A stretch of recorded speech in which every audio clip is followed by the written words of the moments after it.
Sandra, welcome to another episode of Asexualise, my Asexual Life. This is a place to be for education about asexuality, so subscribe and hit that bell icon right now. So have you as an asexual ever felt like you just don't fit in, that the world is speaking a very different language to you, and maybe you feel like you're an alien and an outsider looking in, and the world just doesn't really make much sense to you? And so, if you feel that way, you're not alone.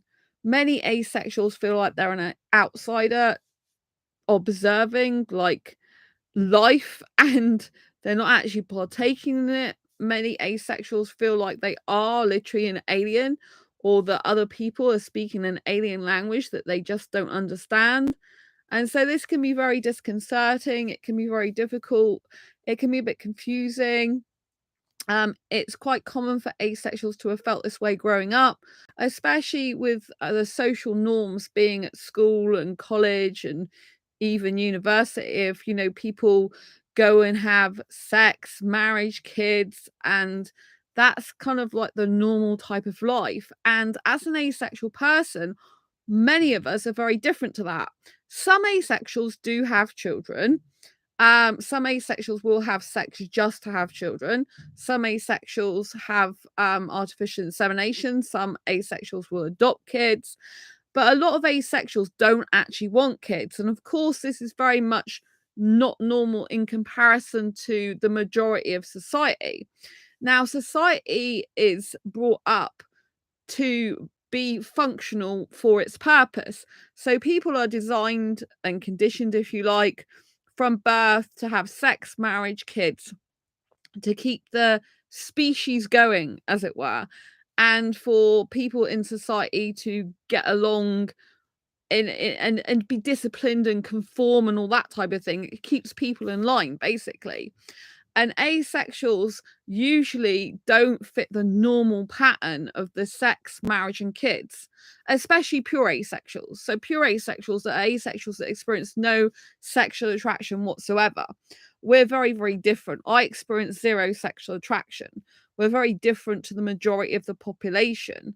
For us, a lot of asexuals, giving birth isn't natural, but there is a proportion of asexuals that do feel that way. Now, the asexuals that do want kids, of course, feel quite left out and lonely and isolated if they can't find a compatible person to have a child with, because they're asexual, because maybe they don't want sex, but they would do it just to have the children. But then obviously there's complications with that, because people who are heteronormative, in other words, usually heterosexual, comply with society's expectations of getting into a relationship and having sex, marriage, and kids, it would make it very complicated.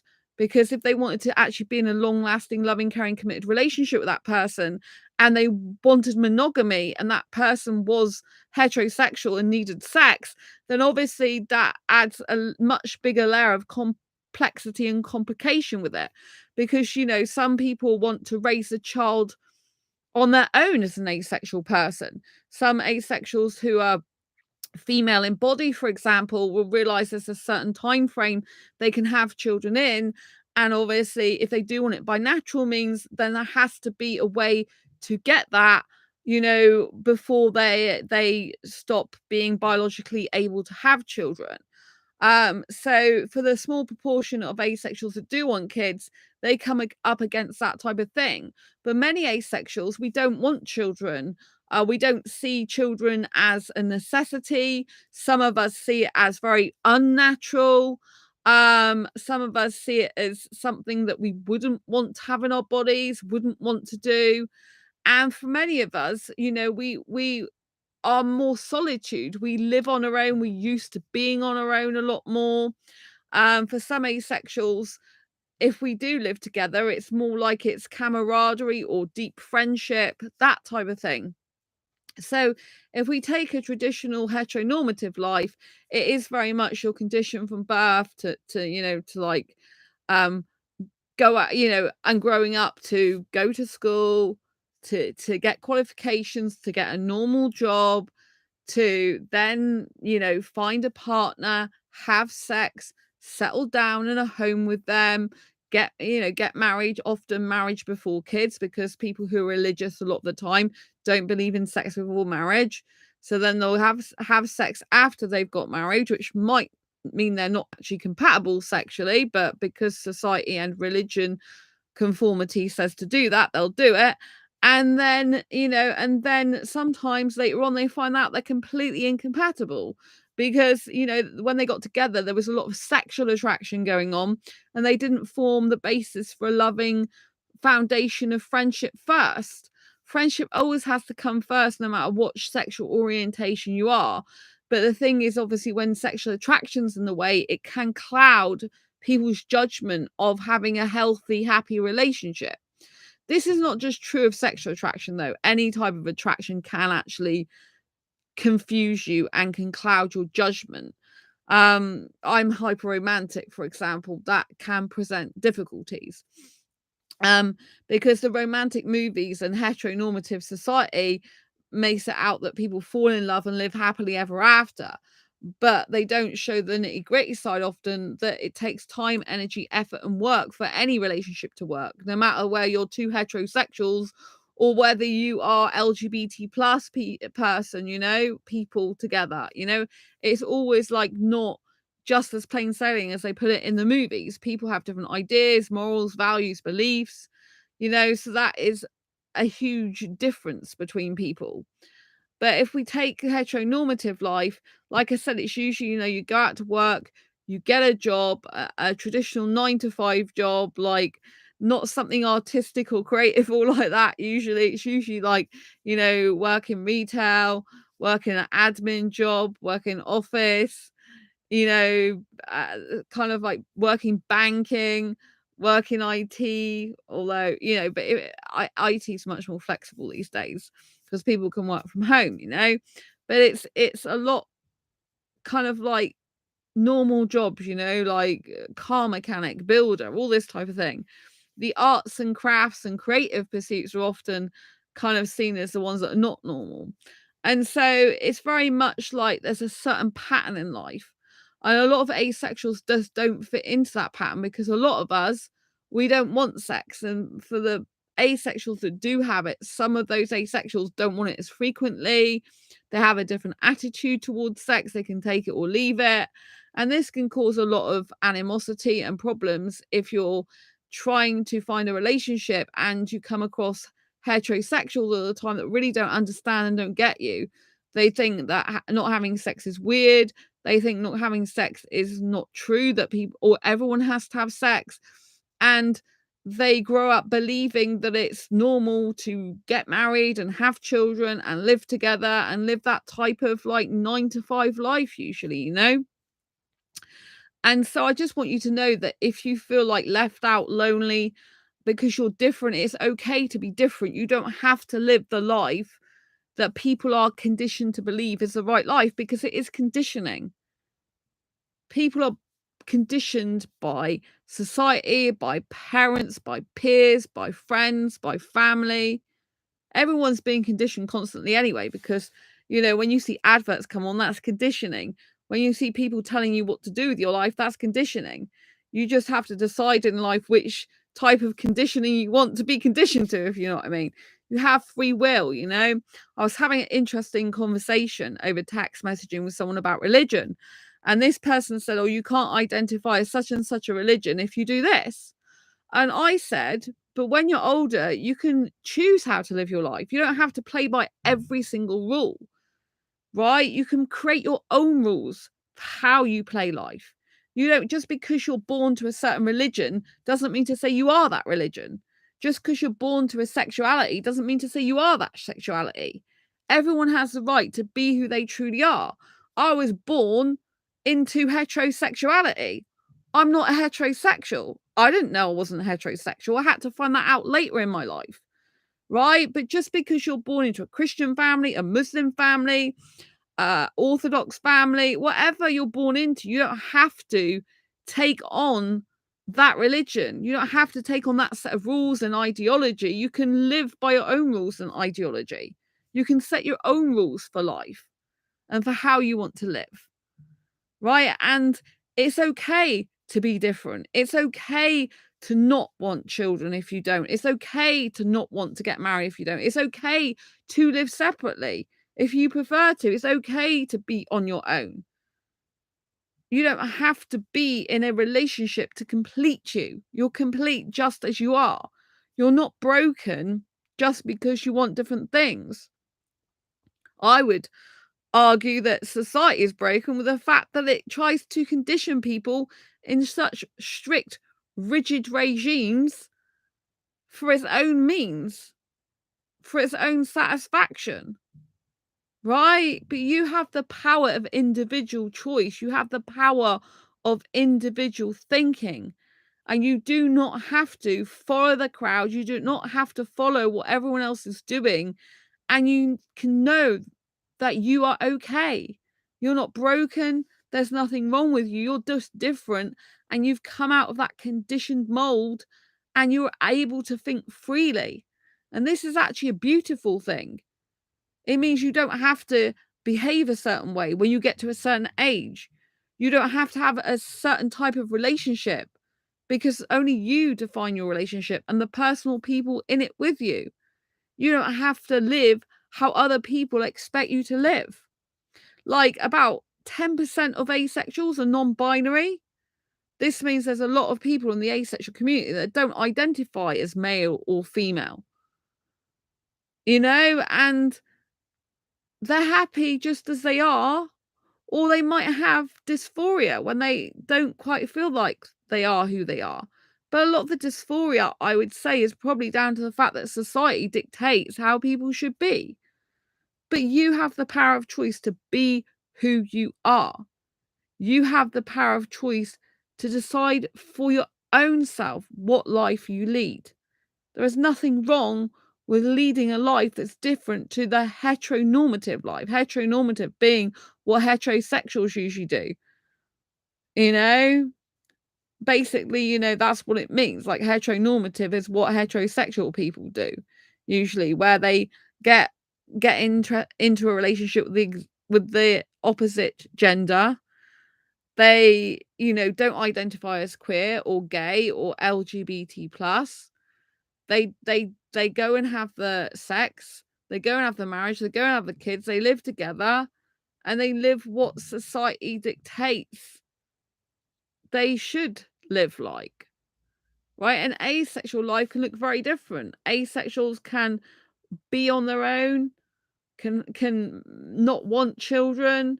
Some asexuals do get married. Some asexuals do live together.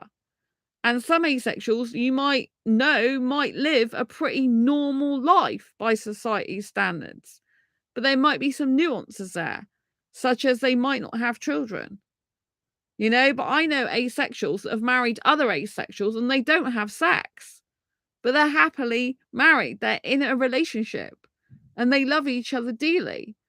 And those people I specifically know are actually living together as well as being married, but they don't have children. I don't know if they're ever going to have children. I wouldn't have thought they were because as far as I know, they're sex repulsed, the couple of couples I'm thinking of.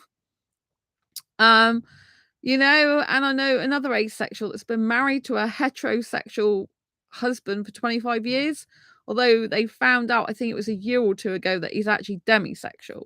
So he's on the asexuality spectrum after all, which is quite interesting. So, it's very important to know you're not broken. There is nothing wrong with you. It's society that's broken in the sense that everyone's being conditioned all the time.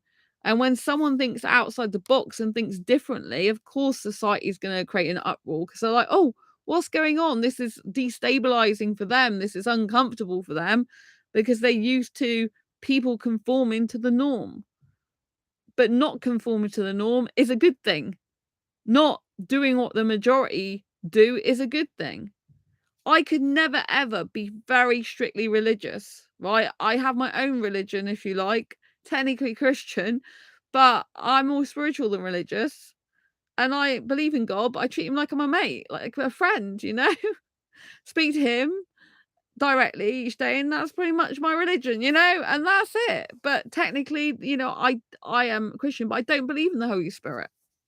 Don't believe in that. I don't talk to Jesus to go to God, I just talk to him directly, because this is my personal religion.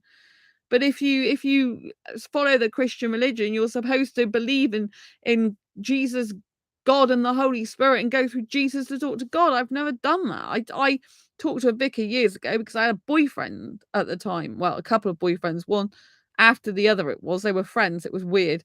And this is when I was a teenager, in birth certificate age. And you know, I got to speak to this vicar, and he explained the Holy Spirit, and I'm like, I just don't agree with that, and I could never conform to a religion that would just like make me feel not good about myself. Like, I believe in living your life how you want to live it. And, I believe that God does love asexuals just as much as anyone else. Like, I see some people, like, even with gay people, and they're really rude. They're going, oh, you'll be punished for being gay by God and stuff. God loves everyone. It's like, regardless. And I don't know why people come up with this ridiculous stuff that, oh, you'll be punished and it's Satan and blah, blah, blah. I've seen some horrible stuff, but God loves everyone in their own right. You can be who you want to be. You don't have to be anyone else but yourself, and I don't actually think it's healthy to put all the responsibility onto God or a being or anything. I think you have to take responsibility for your own life. And when I see these type of religions and a lot of religious stuff where you literally put the onus on something else, as in God, I don't think that's fair on him, or whatever gender you believe he is. If you believe in him, or if you don't, it's fine. I don't think it's right to do that, to put that on. I work together with God and the universe to bring things to fruition using my intuition. I'm very intuitive, and I work with him. I believe he's a him to me. Okay, so I work with him, and I take responsibility for my own life and myself. I don't put it all on him. Think, oh, he's got to do it, or I don't actually think. It's really weird, because I was looking at something the other day, someone said, and people believe that we're not in control of our lives at all. And I don't actually believe that. I think we have a certain amount of control over our life. I don't think we're totally in control, obviously, but I do think we have a certain amount of control over our own life because of the decisions we make, because we have the power to make a decision, because we can choose in the moment to do whatever decision we make, to meet up with a person, to not meet up with a person, to have kids, to not have kids, to get married, to not get married, to live together, to not live together. We have the power of choice. And I think putting all the onus on some being, something that you can't see but you believe in, I just think putting the onus of any personal responsibility on something or someone else is just wrong. That's how I feel. I would never ever be able to conform strictly to a religion or strictly to anything, because I wouldn't feel like I was being me. We're individualists. We're not supposed to conform, right? By heteronormative standards, we're supposed to conform, because it's like being in a cattle market where you're whipped into shape. You're like being part of the cattle, if you want to call it like that. If you think of farmyard animals that go through the same thing every day, you could argue that human beings are a lot like that, going through the same sex marriage, kids, have a normal job, whatever, retire and die. It's just like a cattle market for humans, if you think about heteronormativity, and leading a heteronormative life. But if you think about asexual lives, often we get off that bandwagon. Often we get off that conveyor belt of conforming to what society wants us to be. And this is not a bad thing. You've got to understand this. It's just because the majority of the world are brought up to do certain things in life, and do it have certain expectations, because they are conforming to what society wants. You don't have to be like that. You have free will. A lot of people don't realize they have free will, even as an adult. They're like, oh, but if I'm with this religion, then I can't do that. I have to do this. Well, then change the religion. Take part of one religion, take part of another, and make your own. You don't have to conform to everything 100% to the T. I can be strictly religious because I would be a different person to what I am now. I like my religion, my own personal religion, how I have it. I like my life the way it is. It's good and tranquil for me, right? And so you can make up your own rules in life. You don't have to, at any point in your life, You know, I would argue if you're living at home with your parents and family, it's difficult because you can't really truly be yourself. But once you've left home and you live by yourself or you live with other people or whatever, then, once you've left home and you've flown the nest basically and you don't live with your parents or caretakers anymore, you can take care of yourself. That's when you can have your own beliefs a lot more and act on them. And it's important that you have your own beliefs for yourself. There is nothing wrong with you being different to society. There is nothing wrong with you not having sex, not having marriage, not having kids if you don't want it. There is nothing wrong with you leading a life that's sex free. You can be happy and sex free. These coaches, a lot of the traditional dating coaches, I'm an asexual dating coach, but a lot of the traditional coaches, they're like, oh, if you're not having sex, your relationship's dead in the water, which is just ridiculous. A relationship should never ever be based on sex, not even if you're heterosexual. Because if you can't get on as really best friends and have that true, deep soulmate best friend connection, you're not going to last that long. One of you's going to end up having an affair or something like that, or going off emotionally and having an affair, or being very shut down, or not living life to the max. Because when we communicate, highly effectively communicate, we have to share our feelings and express them. We have to say, look, I feel this when you did this. I'm feeling this. It takes difficult decisions to actually have healthy relationships, you know?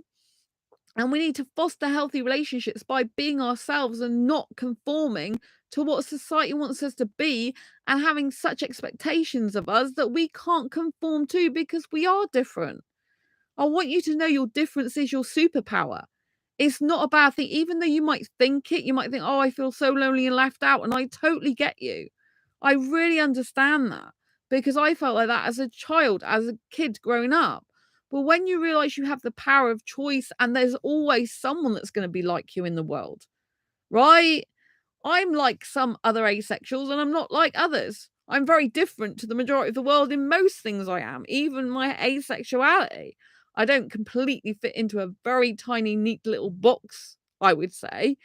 But the beauty is because I have such variances and nuances, I'm able to understand different people across the asexual spectrum and understand different people's lives and where they're coming from. When you have nuances and you have differences, you can often understand people better from different walks of life and different backgrounds because you're not just seeing the world with blinkered eyes. You're actually being able to see life for what it truly is and see different nuances and see different things. Your difference is your beauty. That's what I'm trying to say to you. And if you don't conform to what society wants you to do, that's good for you. It's not a bad thing, it's a good for you. You don't need to be like everyone else. It really makes me sad when, like I'm not actively pursuing relationships anymore. But when I was, for example, talking to Indian guys, I've talked to Indian guys in the past and they are loving the first person they fell in love with, and the reason they're not with that person a lot of times because it's different like caste or different type of religion, a different type of background, different type of family background, but they still love that person years later. And some of it's really sad. And it's like if I was writing a book, which obviously isn't reality, but if I was writing a book, I'd write a very different ending to this story. I'd put these people who are from different backgrounds together and I'd make it happen. And, if we just stopped worrying about what society thought, what our parents think, what caregivers and that, when we're older, if we just stop that and thinking, no, I'm going to do what's best for me, regardless of what those people think, because I need to be me, people would be a lot more freer to love who they want to love, to be who they're meant to be, and to truly live the life of their dreams. I mean, I don't live by my parents' rules. I love my parents dearly. I love them dearly, and I respect the fact they're very different from me. But I would never live by their rules because I would be like claustrophobic. I would be living a life of misery because they are very different to me and I'm very different to them. Same as they could never live like I live because it would be horrible for them. Because they like their peace and quiet. I like noise. Actually, my flat's quite peaceful, a lot peaceful. But like I like lights, camera, action. They're the opposite to that. I don't watch TV. They're the opposite to that. I love kissing in public and being in public, and then the opposite to that. I love social media. My mum doesn't even have a social media account in her life. I'm very different to them, right? And it's good to recognize that we're not the same as our parents, that we're not the same as our relations, that we're not the same as other people. I wish that everyone just be their true, authentic self and understand that it's okay to be different. It's also okay if you are asexual and you are very similar to other people if you choose to be that way. If you like the life where you do go out to work in a 9 to 5 job, you do have sex because you're sex positive, asexual, and don't mind it, and because you know that you want to get married, you want to live together, you want to have children. If you want all that type of life because it's what you truly want, then go for it. But what I'm saying is, do not be doing those things because you feel you have to, or you're missing out, or people are getting further ahead of you, and you're not, reaching the certain things, milestones that they're reaching. Because you could reach a lot more milestones in your life. You don't have to be reaching the milestone of, oh, I'm going to be living with someone by such and such an age, because you could live your whole life on your own, have amazing friends, and never ever be in a relationship. And that's perfectly fine. Some asexuals, especially who are aromantic asexuals, they lack romantic attraction as well as sexual attraction. They don't even want a relationship, some of them. They just want to be on their own. They're quite content in their own company, having friends, chilling, hanging out with themselves. Maybe they've got some nice family to hang out with, and they don't need that. And that's okay. There's nothing wrong with being a bachelor all your life. There's nothing wrong with living on your own all your life. There's nothing wrong with being single all your life. Some people live longer because they're single, because they haven't got any arguments and drama going on with relationships. And so there's a benefits of every type of relationship, including the one where you're by yourself on your own and being single, right? So far, I'm happier being single. I have not met, in terms of an actual romantic relationship, a guy who can make me happy yet, and who's healthy individual and actually wants a serious committed relationship that's a good one and got a good foundation. I haven't met that person. If I don't meet that person, then I'm gonna stay single for the rest of my life. I'm not gonna be with the guy who's bad for me. But I have fantastic friends now. But even in friendships, you still have to have difficult conversations sometimes. You still have to express how you feel. No two people are the same. Like, even though I have amazing friends, we're still different in some ways, and we have to respect that, and we have to talk about things in a way that is helpful to both of us, so we both learn things from each other. And that's what healthy relationships are about, healthy friendships even. And like I said, you cannot have a healthy relationship without it being based on a friendship anyway. But I want you to know that if you don't want to be in a relationship, it's perfectly okay. You can spend the rest of your life by yourself and be happy as anything, happier than lots of people in the relationships that are miserable and get divorced. There's so many divorces. It's a very, very broken world in some ways that we live in, but it's also a very beautiful world, right? And the reason it gets broken a lot of the time is because people cannot actually conform to what they're expected to do, because they realize that this isn't actually for me, that this life isn't what I wanted. And they try to get out of it. And that's how it ends up being broken and shattered, because it's not what they truly desire, want, or need. It's not what's good for them. I just wish every person would truly be the best version of them without worrying about what people in society want or say or think or do. All you have to be is just you. You have to be the best version of you. That's all you have to do in life. Right? I'm far happier at the moment pursuing my career. I've not got relationships as a priority anymore. Right? And so many people do prioritize relationships as, that they are not complete or whole unless they're in a relationship. This simply isn't true. In fact, in some ways, you're more complete and whole as a single person. And the reason for this is, when you're in a relationship, a lot of the time you do have to have some compromises. You do have to do some things you may not like exactly. You should never do something you hate. But for example, you might decide, like, you might go shopping together, and your partner might want to go somewhere you don't want to go.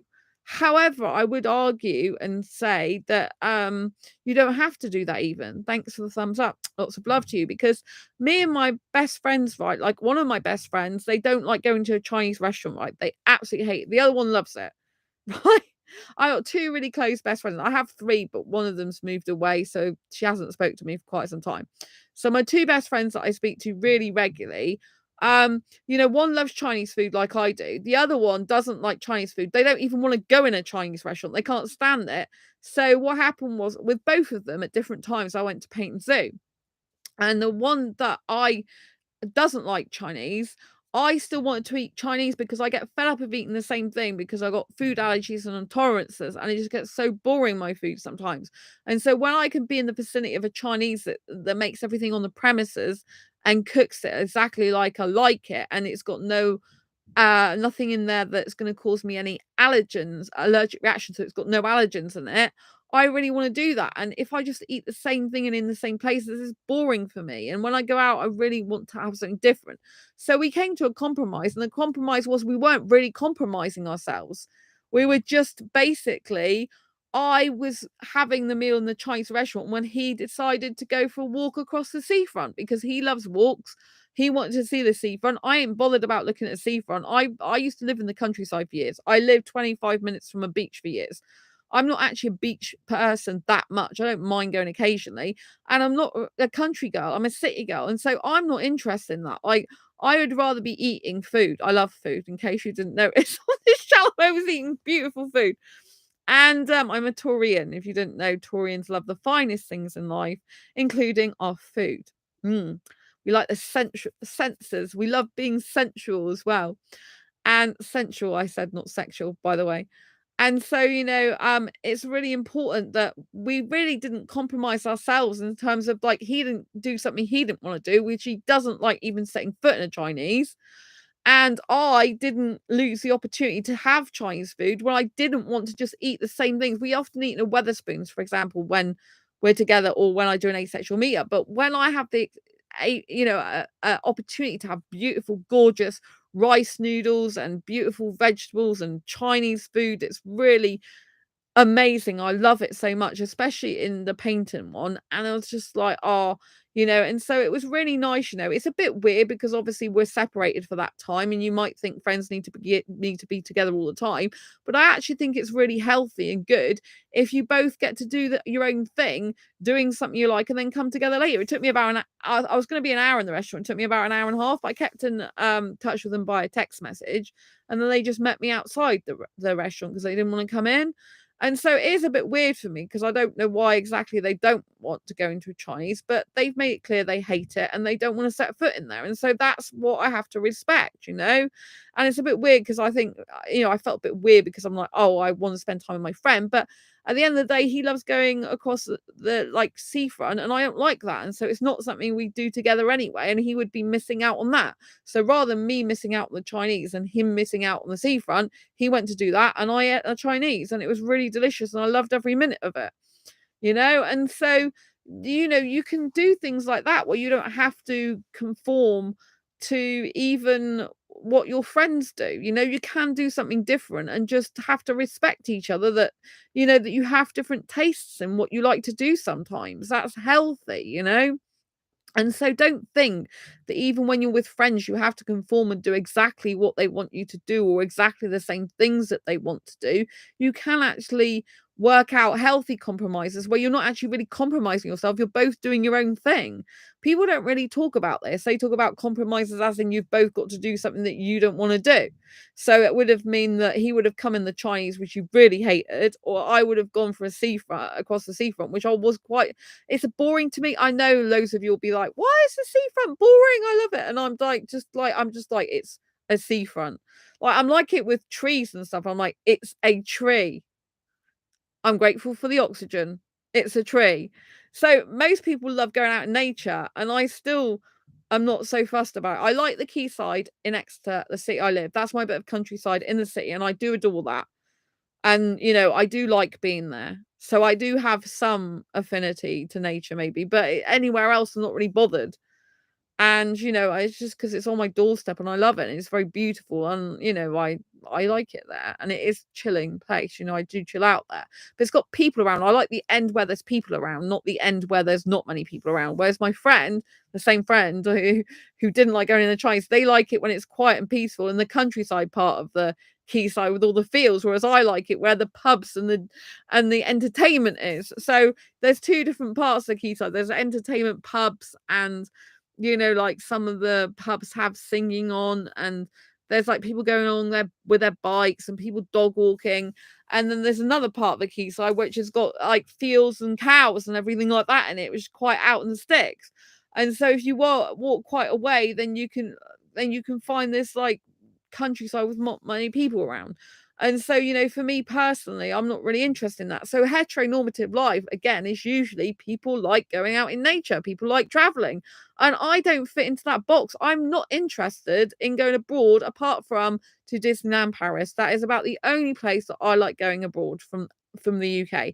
Disneyland Paris by Eurostar, because I don't like flying. And obviously, because I like Indian guys, I get asked all the time, so when are you coming to India? The answer is I'm not coming to India. If like an Indian guy wants me, he can come and get me over here. I'm not interested in flying on a plane. I'm really not.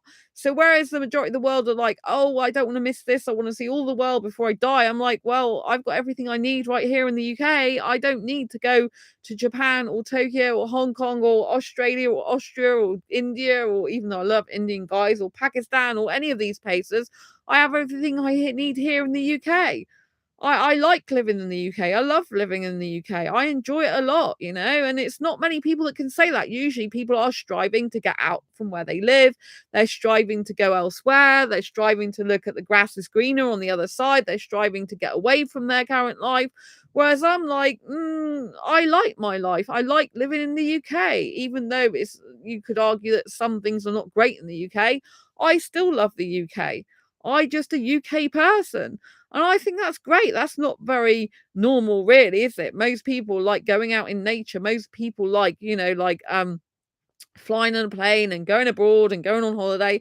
If I go on holiday, I go on holiday for entertainment and to do stuff. I cannot just be sat by a swimming pool being bored out of my brain. I'm like, it's a pool. I can do this at home. I'm wasting my time. I like, even when I went to Paris years ago, yes, I'm not talking about Disneyland Paris, and I have been to Disneyland Paris a few times, but I'm talking about Paris itself. I was actually quite bored and disappointed. I thought this just looks like Oxford in the UK. This is just boring. I can see these type of clothing and jewelry shops in the UK. There's nothing different. And it's supposed to be a really romantic city, but it wasn't romantic to me. I got bored in some, like with the shops. I'm just like, this is just the same as the UK, but I'm not paying to go around the shops in the UK. I'm not paying to go on a plane, not paying to stay in a hotel just to look at these shops. And I don't really go clothes shopping that often anyway. It's not really my thing. When I do go clothes shopping, I do go, and it's like I know what I want. It's usually stuff that I've run out of, and it's like I need to get new clothes now. But I was just like bored. I'm like thinking I don't want to be going around shopping. If I'm going out, like when I did go to Spain, years ago, I've flown twice on a plane, by the way. Once to Spain and one to Jersey. That's it, right? And I haven't flown since I've been to Spain.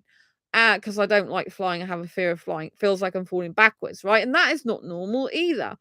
And so, when I went to like Paris, we did a couple of things that were interesting. So one thing was we went to Planet Hollywood out there, I think it was. The Planet Hollywood or the Hard Rock Cafe? I think it was Planet Hollywood, yeah. And so I like going to places like that. And we went on a boat trip. I can't swim, so I am a bit anxious about stuff like that. But I did go on a boat trip. And I think I went up the Eiffel Tower as well. Yeah, I think I got some photograph years ago of it or something. But I was with an ex at the time, so I don't know if I've chucked it away now. But I think I went up the Eiffel Tower, I think. Because I remember going up, and I hate heights, and looking down somewhere. So I think I've been up it. But I can't even fully remember. It's that long ago.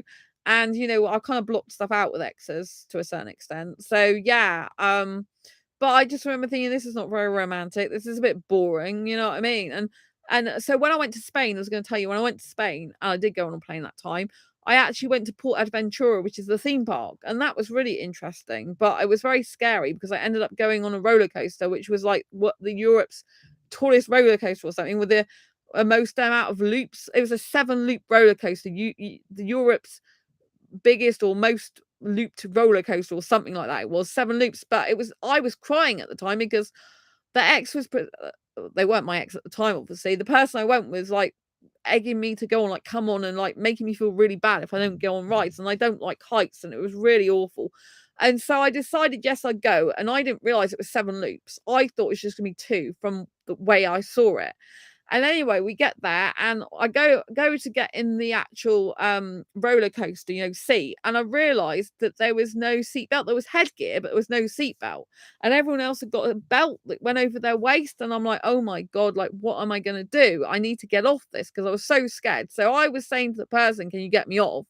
And they would pretend that either they didn't speak English, or they pretended they didn't speak English, and they wouldn't let me off. And I was so scared, and I ended up going around and screaming, and this little kid was like watching me, and I'm like, oh my god. I think it was like a 4 or 5-year-old was like looking at me like, why are you screaming and crying? And it's really bad. And I just wanted to get off, and I wouldn't. So I thought I was going to die the whole time. I literally thought I was going to die. I'm like, this is it. This is the end of my life. I was so terrified. I didn't realize that just the headgear over you with no seatbelt can hold you in fine. I literally thought, because I had no belt around my waist, that I was literally going to plummet to my death, and that was going to be it, and that was going to be the end of my life forever.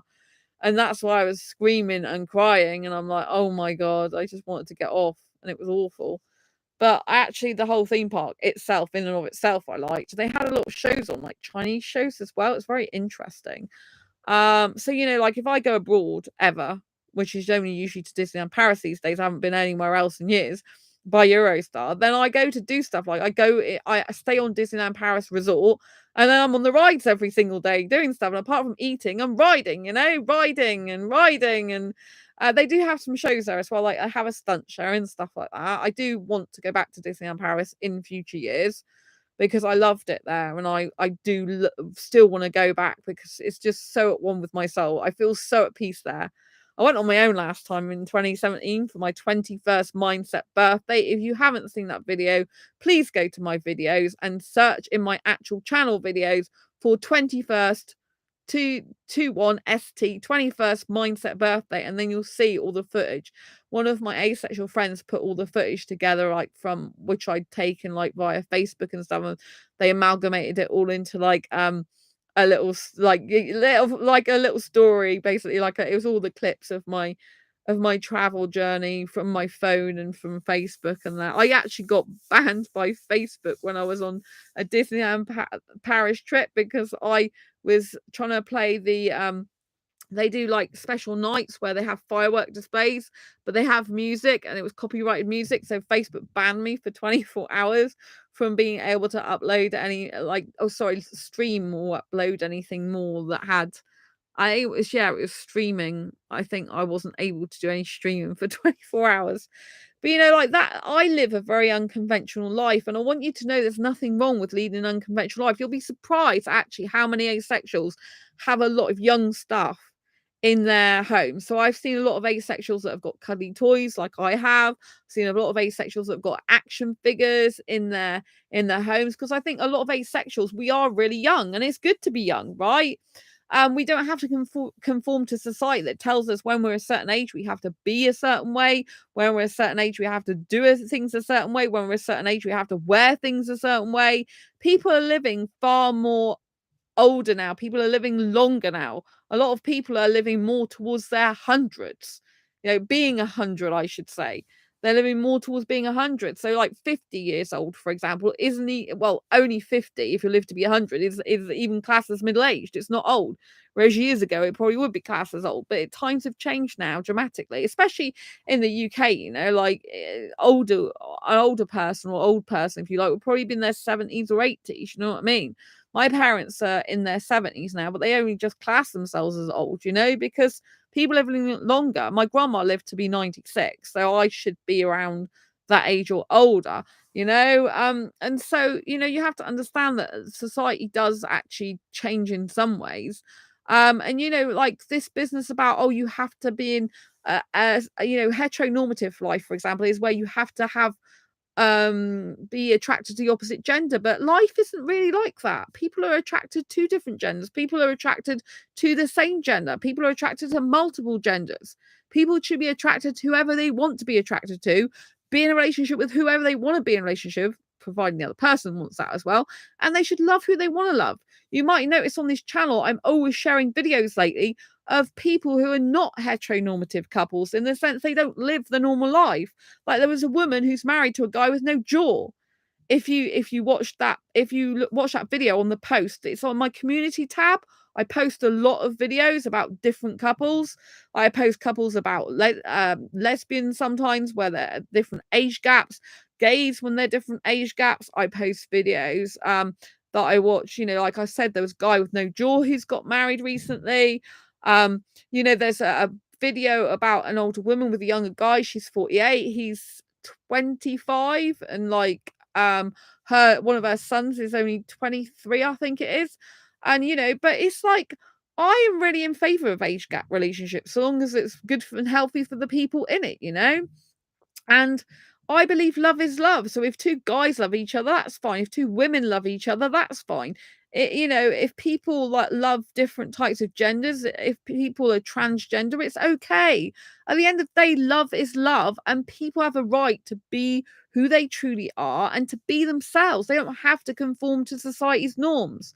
I just actually worry now how many people have come across this channel, and how many people right now in their homes know they've got lots of secrets that they can't tell anyone, know that they're not normal. Maybe they're brought up in a household that's very how shall we put it, that's very rude about gay people, and they believe no people have the right to be gay and it's wrong and it's bad, blah blah blah, which I don't agree with personally. I believe it's fine to be gay. If people are gay, they're gay. I don't believe anything is bad about that, right? But some people are thinking that way. But just imagine a child that's brought into that family where their parents are like, I'm lucky because I don't have this type of family, because my parents and me used to live near someone who was gay, a gay couple, and it's always been normal to me, right, growing up, which I'm very fortunate for. But that's not how society is in general. And I worry for all the people that are at home now, knowing there's something different about them, knowing that they're not attracted to the gender that they're told by society they should be attracted to. For example, they might be a guy and they're attracted to guys, really, but they feel they can't tell anyone that because they're so worried about what society thinks. Let me tell you, you can't live your whole life being scared of who you truly are, because life is so frigging short. Do not die with your dreams inside you. Go and get them. Even if it means going against your family. I know I'm going to get into trouble maybe for saying this, but even if it goes against your family, it goes against your friends, goes against what you've been brought up to believe, go and be who you truly are. Because you will get new friends. You'll get friends who become your family. You'll get people who do support you. You'll end up being in groups of supportive people. Because once you become who you truly are, life gets so much better. It's not so awkward anymore. You don't have to feel like you have to keep everything in, like you're a pressure cooker waiting to explode. Everyone has the right to be who they truly are. If you're in danger, if your family's likely to hurt you and smash your face in and stuff like this, then obviously I don't want to say not come out, because I think everyone should have the right to come out. But obviously, if you're in danger, then you need to get away to safety first before you come out. You need to leave that situation as soon as you possibly can, because it's not healthy for you containing who you truly are. Just imagine, like, I mean, for example, when I was on Facebook dating, there's a lot of younger guys that like older women, but they do stuff in secret.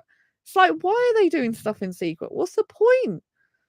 Some of them obviously like it as a fantasy rather than a reality of being with an older woman, but some of them genuinely like older women, and they just can't feel like they can't say anything to anyone.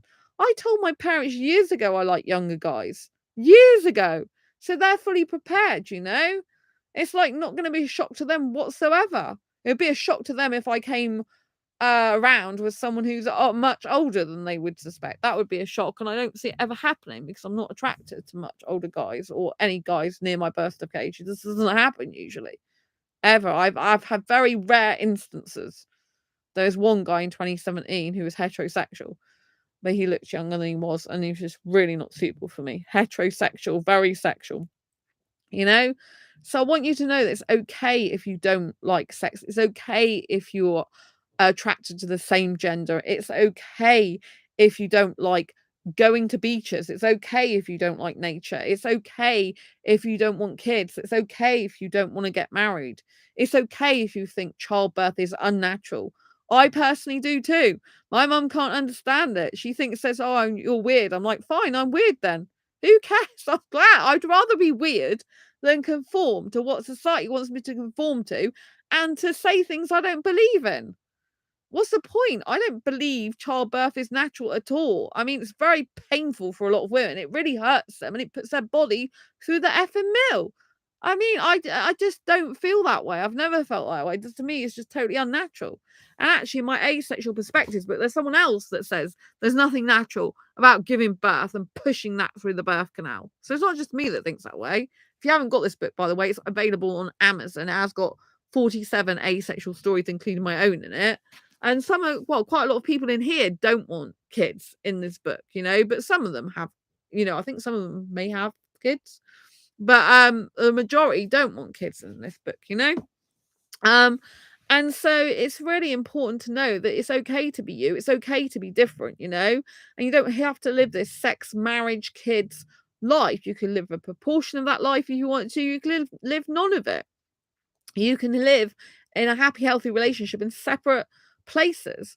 One of my best friends, their dad divorced their mum years ago, and their dad actually had a partner for years, but they don't live together, and they've been happy for years in the relationship, and they'll probably be together forever because they've been, I don't know if it's 16 years or something now, I can't remember, but they told me like their dad doesn't live with their partner, so basically they divorced their mum because they weren't suitable, and then they got in a relationship with this person, and they've lived happily ever after since. They don't live together, but they have a really good relationship. They're like really good friends, as well as they're not asexual. My best friend's asexual, but they're not, so I want you to know that it's okay to have a relationship where you don't live together. It's okay if you don't have any relationship. You don't need to feel bad about being on your own, right? There's a lot of power in being on your own.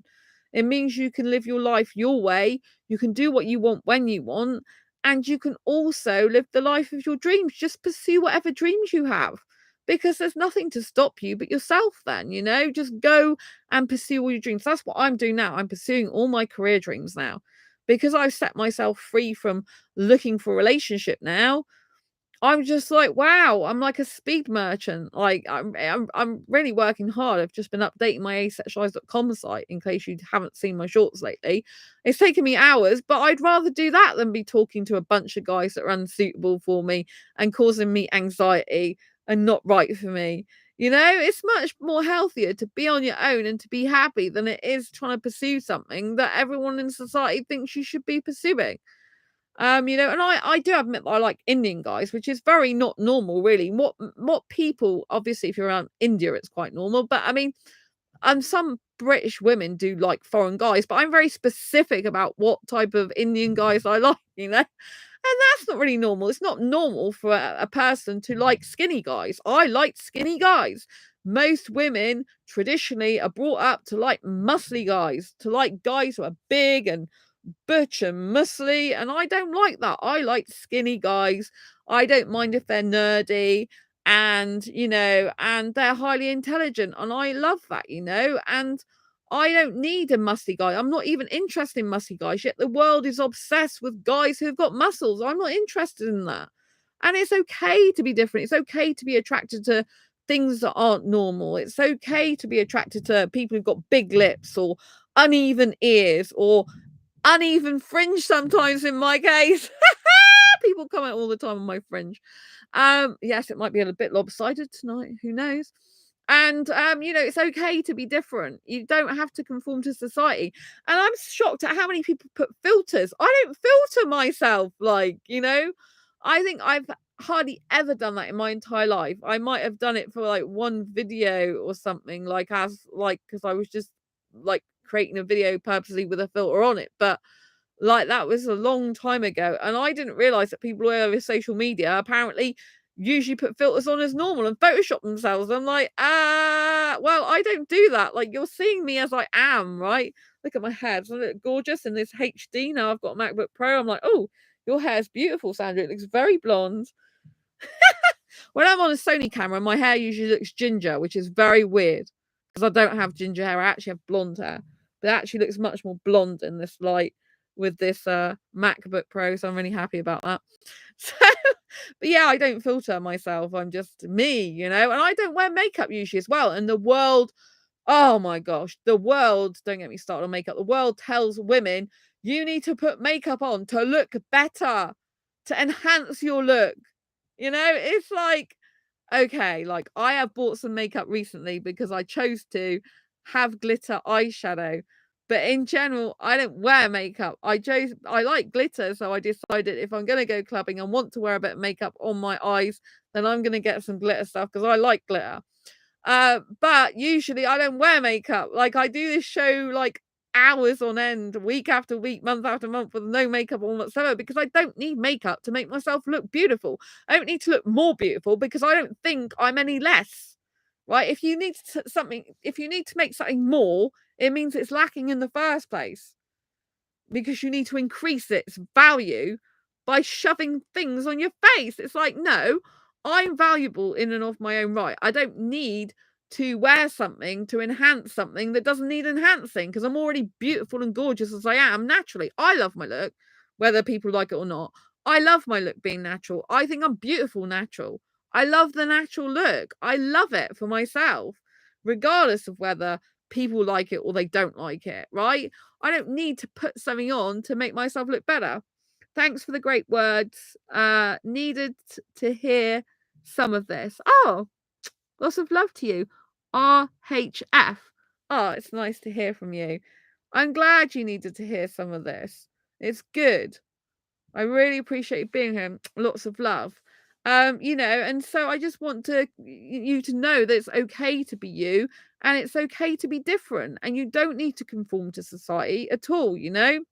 I don't conform. And like I said, I don't need makeup to enhance something because I'm already enhanced. I'm already my maximum beauty in and of myself. You know, I don't think, you know, like I don't think about putting something on like that and making myself more beautiful because it implies that you're broken in some way. If you've got to put makeup on to make yourself look better, it implies you're not good enough. And we as a society need to get away from this I'm not good enough concept. You're good enough in and of your own right. You don't need to put makeup on your face to look beautiful because you are beautiful. Beauty is from within, right? You can have really horrible people that plaster themselves in makeup, but they're really rude to people, really ignorant. Yet you might say, oh, that person looks beautiful. I wouldn't, but you might. And because you're only seeing their outside appearance, right? Someone's truly beautiful if they've got a kind, gorgeous, caring heart. I mean, I like skinny guys, I've just said, but if I get with a guy who is voluptuous, who's a bigger guy, I'm still going to be happy if he's a beautiful guy, if he's got a beautiful personality, because I'll just think he's a gorgeous teddy bear and I can snuggle into him, right? But what I'm saying is I'm not attracted specifically like to the usual muscles. Does it mean to say I couldn't be with a muscly guy? If I really liked the guy, I could get used to his muscles. I'd stroke his muscles and get used to it. But it's not like something I go around thinking about. I like a guy with muscles. Sometimes I have felt muscles because I have had a guy interested in me. I had a guy in the club last time I went clubbing. And I'm like, oh, you work out the gym, clearly. And he put my hand on his chest. I'm like, this is a bit weird. Uh, you know, because it's not something I'm used to doing and feeling muscles. But what I'm saying is I'm not heteronormative in the sense I don't go for guys that just like look like muscly, like a six pack. And like I don't like beards either. Personally, for me, I can't stand beards. And the majority of the guys in the whole world have beards. I like boy next door, cute guys. I like guys who can't have any facial hair. I like guys who've got no chest hair. Again, this is very different because most of society like taunts guys who can't grow facial hair, taunts guys who can't have chest hair. And some of those guys get dysphoria. They think that they feel like they're not a man if they don't have chest hair. Some of them get disassociated from being a guy. Some of them hate it. They hate themselves because they can't grow chest hair. I'm thinking, come my way, baby, because I hate chest hair. I like guys who've got no chest hair. And if you look in a lot of the movies, for example, the street dance movies, the step up movies, those guys, usually the majority of them, don't have chest hair. They're clean shaven, they have no chest hair. And why is that? Because they're very attractive without chest hair and without hair on their face. So if you look at a lot of those type of movies, they don't have that. So I think all the guys that don't have chest hair, that can't grow beards, they should be proud of themselves for having a baby face in a good way, that you're going to look far younger than these guys that have it. These guys that grow beards and have chest hair, they're going to look about 20 or 30 years older than you are. And you're going to still be looking young. When you're 50, you're going to be looking like you're 20. And that's great. It's a wonderful thing, not a bad thing. So I kind of like guys and things about guys that other people wouldn't necessarily like. And I love things about myself that most of society might not traditionally like, but I don't care because I'm happy with who I am. I don't think I need to put something on my face to look, but any guy that tells me that, straight away I'm thinking, you're not the guy for me. If you think I need to look better by putting something on my face, then no, I'm not interested in you, because it's basically say I'm not good enough. You know, I don't go around saying to a guy, oh, you need to do this to look better for me or to better society. It's like same as I'm not a skinny girl. I have no intention of ever being a skinny girl showing her ribs and having a tiny waist. I don't actually think that's healthy. I love my food. I really enjoy it and I need energy. I work a lot of hours at home constantly on my website updates, on writing, on vlogging, on blogging. I do a lot of these vlogs, you know. I haven't even had my food, it's in the oven, so I'm gonna have to go. But you know, I can smell it from here. It's been too long, really. And so, you know, I'm not gonna be a skinny girl ever. If a guy wants a skinny girl, why even talk to me? I had a guy who came on Skype with me. I didn't know he was interested in me romantic. I thought it was a possibility, but then he showed it basically clearly was on the call.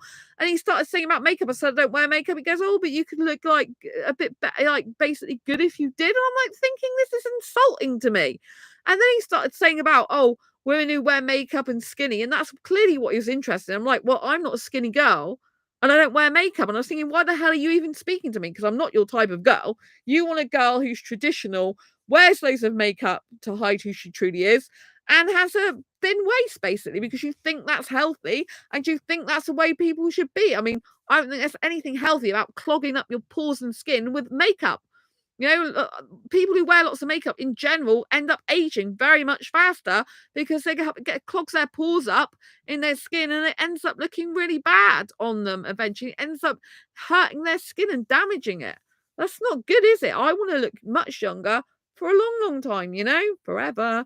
And so I won't do stuff like that. If I want a little bit of makeup on, like when I go clubbing, because I just want to put something on, I'll do that because I want to and I choose to, but not because I think I look better. Actually, sometimes I think I look older with makeup and I like looking young. So sometimes I'm like, oh, I think this makeup makes you look a little bit older. So maybe it's not really a good idea to even wear it at all to clubbing sometimes, you know, because I'm like, yeah, you know what I mean? It's like, and I do tend to get more likes in general from people who see me without makeup rather than the pictures when I do with makeup. Actually, people are so used to seeing me without makeup that they tend to normally gravitate towards the ones that I don't wear makeup. The ones I do don't get so many likes usually. So that's a very interesting thing, you know. Anyway, I got to go and get food. I'm going to love you and leave you for now. Just remember, your difference is your beauty always, and you do not need to conform to society or heteronormative things, because you are genuine, you are unique, and you are gorgeous in and of your own right. And that's the way you should stay forever.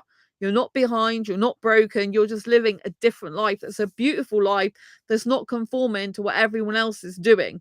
And this is a fantastic thing. You don't want to be a sheep in this life. You want to live your true authentic self and be happy. And when you die, you want to look back on your deathbed thinking, I lived my true authentic life as me, and I lived it with all my passion and all my heart, and I was happy just being who I was. That's what you need to do. I believe in you. Go do it. Anyway, don't forget to subscribe and hit that bell icon if you haven't already. Don't forget Asexual Perspectives you can get on Amazon, Barnes & Noble, Waterstone's websites, and Blackwell's as well, if you want to get a copy of this book all about love, life, dating, and relationships from an asexual point of view. It's a really good book. Anyway, I'll see you soon on the next video live stream. Like I said, subscribe and hit the bell icon, and don't forget to give this video a thumbs up, and I'll see you soon. Lots of love. Thank you, RHF, for taking part. Thanks to everyone else. I'll see you soon. Bye. Lots of love.